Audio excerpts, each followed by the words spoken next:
मतदान घेतलं, निवडून गेले आणि पुन्हा आलेच नाही,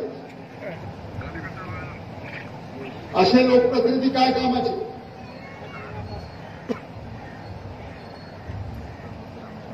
अशा लोकप्रतिनिधींना आपण धडा शिकवला पाहिजे आणि पुन्हा जर ते आपलं मतदान मागण्यासाठी येणार असतील तर त्यांना जाब विचारला पाहिजे.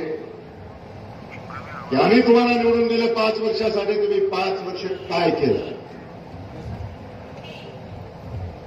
5 वर्ष आमच्यासाठी तुम्ही काय केलं?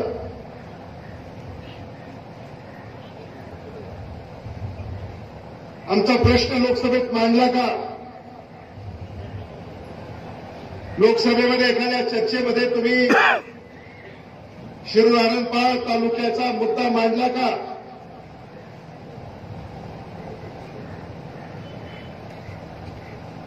ते तुमच्याकडे आले नाहीत, लोकसभेतही गेले नाहीत.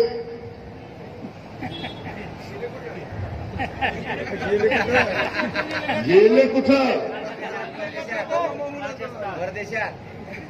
त्यामुळं अशा भारतीय जनता पक्षाच्या उमेदवारापासून सावध रहा. एकदा आपली फसगत झालेली आहे,